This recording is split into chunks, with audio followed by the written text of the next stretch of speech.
To all of my subscribers, listeners, to all of the people who have criticized me about this topic I'm going to speak on tonight. I said this literally 4.5 months ago. I said Bevelyn Beatty needs to stop protesting at Planned Parenthood centers. I said she should definitely not go inside them, okay? I said she already had arrests in the past from this. I said now she's a mom. At the time, her daughter was only 2 months old. And I said, no matter how I feel about her antics and how I disagree with them, I wouldn't want to see a young person go to jail and lose their freedom, and especially being a mother, and the potential of losing custody of their daughter. I said this. Most people who are my subs, y'all agreed with me. It was only her fans who came at me and attacked me. Well, guess what, guys? I said in August, when she went to Brooklyn, and Edmee followed her there, and when they went in that Planned Parenthood center in Brooklyn, I said Letitia James got the info. She got it from NYPD. Now it's a problem for her. I said because they're going to build a case. The only thing that I was wrong about was that I thought the case and the charges would just stay state level. Guess what? I found out just by doing some research, just random, Bevelyn Beatty and Edmee Chavannes was arrested by the FBI at their home in Tennessee. And they are facing federal time, 5 years for Edmee Chavannes if she's convicted under the FACEACT, and 10 years in federal prison for Bevelyn Williams if she's convicted, 10 years if she's convicted under the FACEACT. You know, when you do stuff like this and you put yourself in harm's way, this is what happens.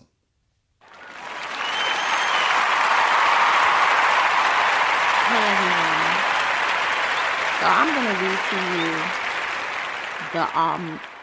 the news, and this is coming from the Department of Justice. So this is what it reads. The United States Department of Justice, U.S. Attorney's Office, Southern District of New York, for immediate release, Friday, December 16, 2022, 2 Tennessee individuals charged in Manhattan federal court with violating the Freedom of Access to Clinic Entrances Act. Damian Williams, the United States Attorney for the Southern District of New York, and Michael J. Driscoll, the Assistant Director in charge of the New York office of the Federal Bureau of Investigation, FBI, announced today the unsealing of an indictment charging Bevelyn Beatty Williams and Edmee Chavannes, together the defendants, with violating the Freedom of Access to Clinic Entrances Act, the FACEACT, and conspiring to do the same in connection with the multi-year campaign to interfere with individuals seeking to obtain and provide lawful reproductive health services in New York and in other several states. Williams and Chavannes surrendered today and will be represented in the United States District Court for the Eastern District of Tennessee. The case is assigned to U.S. District Judge Jennifer L. Rochon. U.S. Attorney Damian Williams said, as alleged, the defendants repeatedly attempted, including by using threats and on at least one occasion force, to prevent individuals from accessing their legal right to reproductive health services.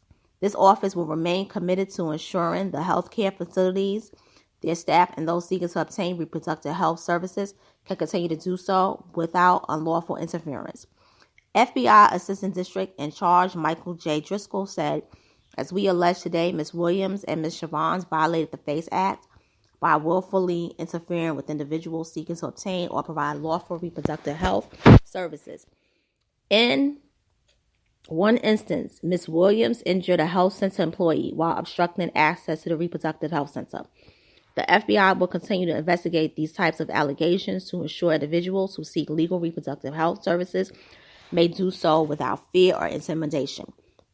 According to the allegations in the indictment unsealed today in Manhattan Federal Court, from at least in or about 2019, up to and including at least in or about 2022, Williams and Chavannes agreed to and did use unlawful means, including force, threats of force, and physical obstructions to injure, intimidate, and interfere with individuals because those individuals seeking to obtain lawful reproductive health services or were providing such services.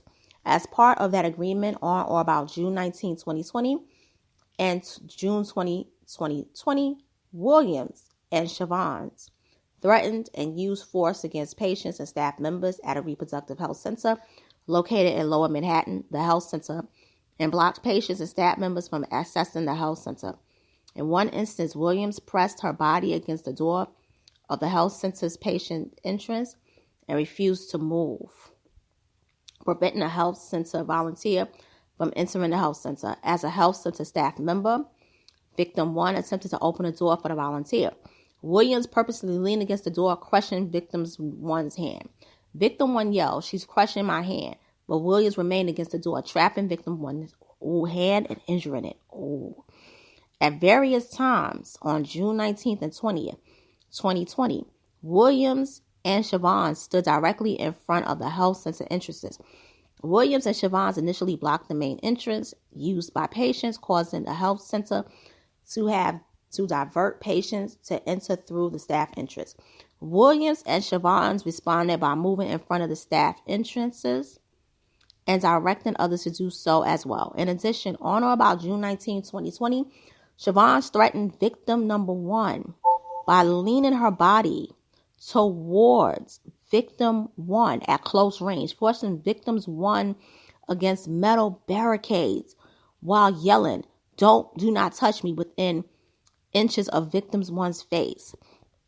Williams and Chavannes live streamed some of their conduct on June 19th and 2020 on a social media account. On a live stream on June 19th, 2020, Williams stated in part, "This is going to be a wonderful day. We are going to terrorize this place." And I want the manager to hear me say that. We are going to terrorize this place. More people are coming. The following day, Williams stated in part, "We are going to stand here and we ain't moving. We're not moving. We're standing here. So I guess no women will be coming in for abortions today. It's a war zone."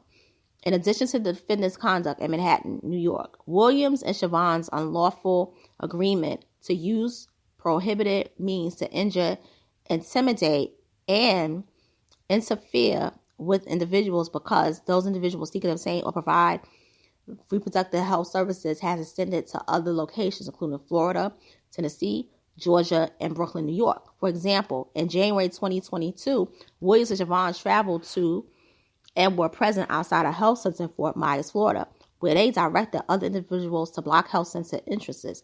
In addition, in July 2022, Williams and Chavannes blocked patient access to a health center in Atlanta, Georgia by standing inside the center's vestibule and yelling threatening comments at individuals believed to be health center patients. And that's true because I saw that video. So that's not a lie right there. So now I'm going to go in again and I'm going to continue reading it because this is messy and all this could have been prevented. And as I said, she has a daughter. Like, you don't do stuff like this when you have a child. You really don't. You really don't. And so it also reads, Williams 31 and Chavannes 41, both of Ooltewah, Tennessee, Ooltewah,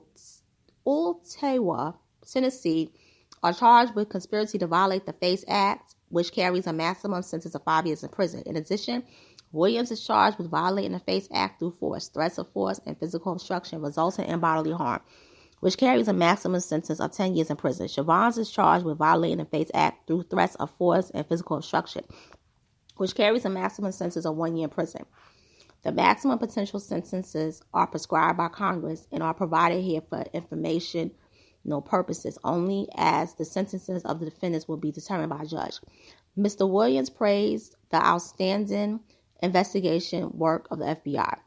The prosecution of this case is being handled by the Office of Civil Rights Unit in the Criminal Division. Assistant Attorney General Jamie Baglieber is in charge of the prosecution.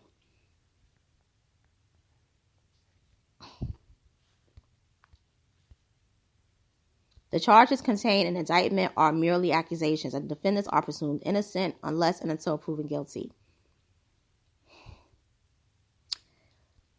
See, as I stated before, this could have all been prevented if you would have just tended to your own child. If you would have just tended to your own child. Now you all over the news. You on ABC. They got you on ABC News, not the local ABC 7 in New York. They got you on the national ABC News. And it says, protesters charged with harassing women entering Planned Parenthood. The two women have repeatedly drawn ire around the country.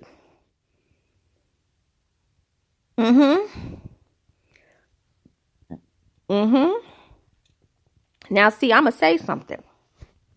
Because I know my city, okay? Now I'm going to say this. When you went to New York, Bevelyn, okay? And you was going to visit your mother-in-law.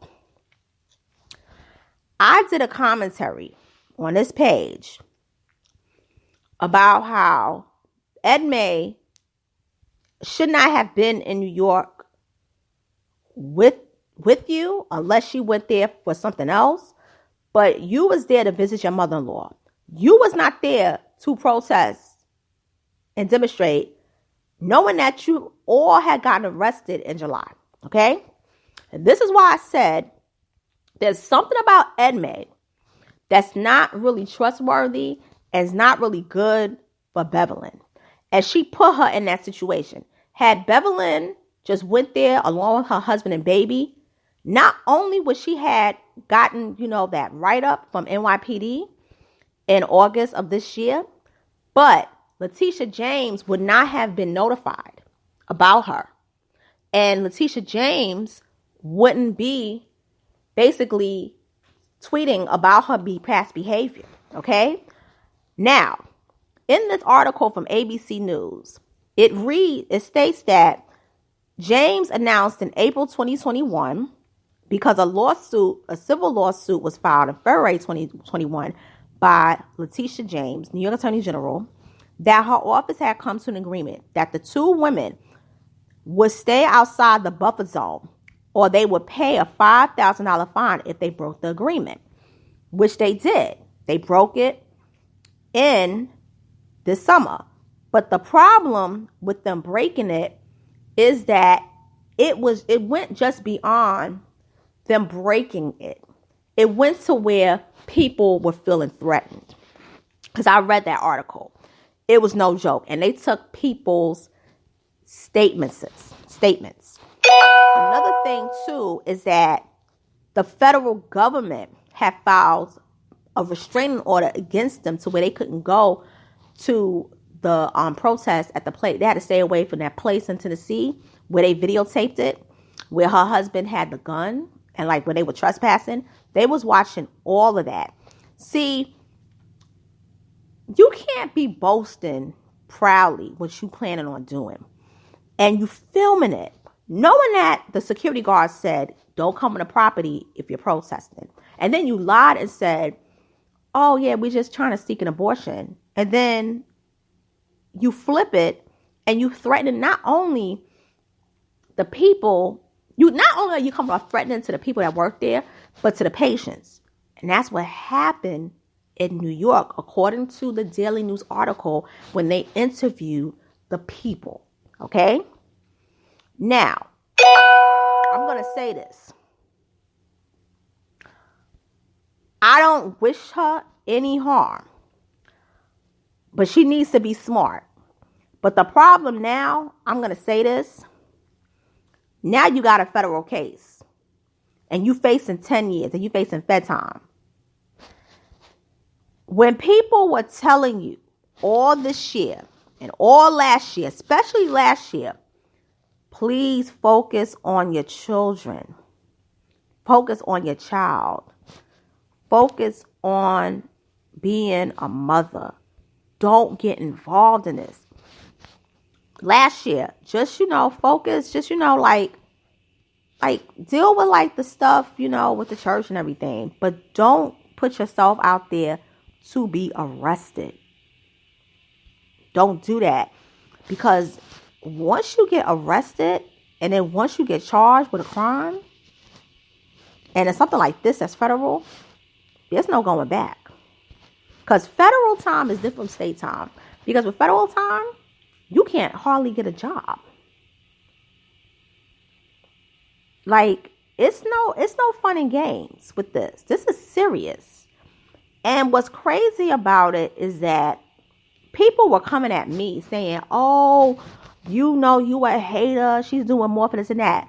And I said, you know, your delusional people got this girl hyped up doing this. And y'all don't care about her. Because if you really cared about her, you would tell her, you know, just, you know, put your daughter as a priority and like do the activism from your home.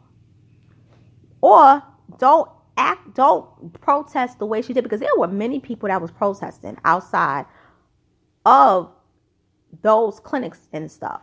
But the way they did it, they come every day. Those people that work in Planned Parenthood, care for them, they know they know what they're gonna deal with. But what it is that they are used to peaceful protesters. What they were doing was an act of terrorism. And that's why they're facing the FACEACT. And they're going to convict them for that. And it's not going to be pretty. And it's going to be sad. But I don't feel bad for them. And here's why. See, 2 years ago, on her original page, she was talking horribly about black people. And there's a video of her talking bad about Ahmaud Arbery. And painting over Black Lives Matter. And I don't like the organization. But not only did she throw her and Edmee threw the paint over it, they actually took down pictures of victims killed by police, okay? And removed it because they didn't like Black Lives Matter, okay? And people were telling them to stop. And they was trying to get the cops to stop them, but the cops wouldn't stop them. And they had said they were pro-police. And I said, karma's going to come back to them. Now you got the feds coming at you. You facing fed time. And I'm going to say this about Bevelyn. When you spoke about your mom and the issues y'all had, but you didn't tell what really happened, and you was throwing your mother in the bus and people were praising you, I said, you open the door, and now those people that are after you, they're going to come for you. And the people that are after you is the government, federal government. And they arrested you. See, never throw your parents under the bus, no matter what. Never speak bad about your parents. And that's like some karma energy, even though she doesn't like that word.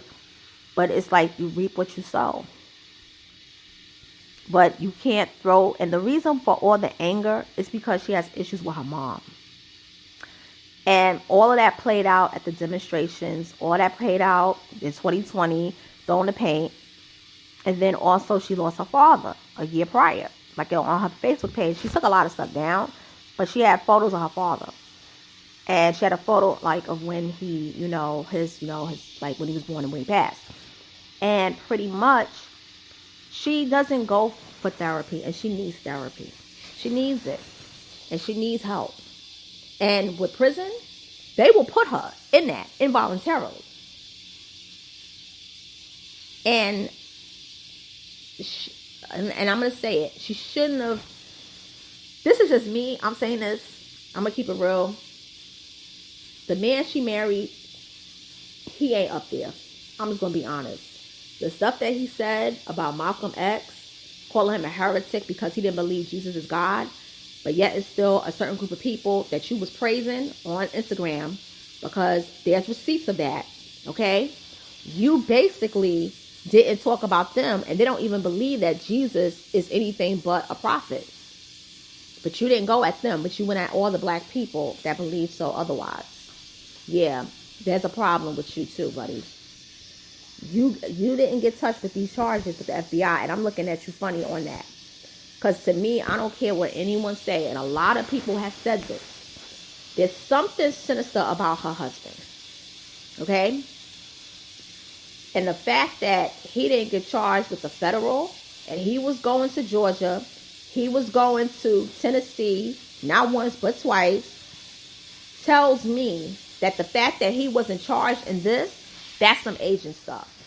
And you better check the people around you. And maybe that's what you and your mother was going at it about.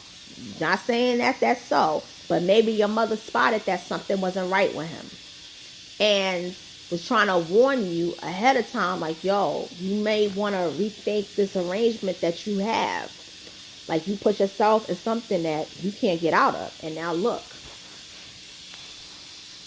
You facing Fed time. All of this could have been prevented if you would have just been at home with your daughter.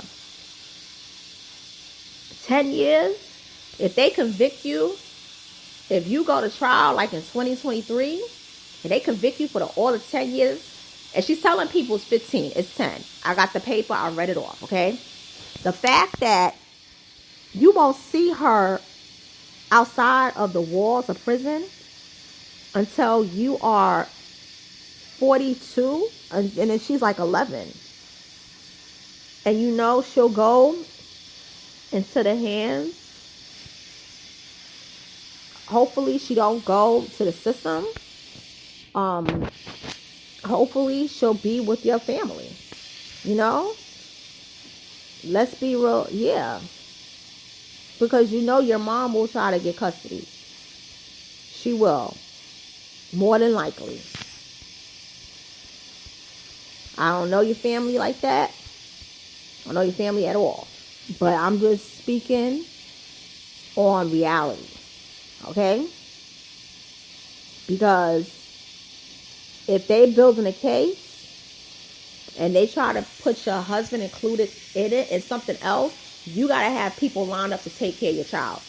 And they can't be people connected to this type of situations. They got to be like people that are like, you know, like copacetic, upright citizens, you know, that's outside of all this, you know. So, with that being said, I don't wish her any ill will at all. My only thing is just be smart. That's all. And with that being said, thank you for listening. I will be posting this on my community tab. I will be tagging my peoples in this. Pharaoh Speaks. And I will be tagging Eric Johnson. And I'm going to go live. I would do it today because it's Christmas. I'm going to hold off on that until probably about maybe Monday or Tuesday. But I'm going to do a reading of the actual indictment. Because that's probably going to be big. So to get an understanding, like, this is not cap. This is serious. All right? Merry Christmas to you all. Make sure you subscribe. Hit the notification button. Like, comment, share. And to all my subscribers and listeners out there, Merry Christmas to you all. And to all a good night.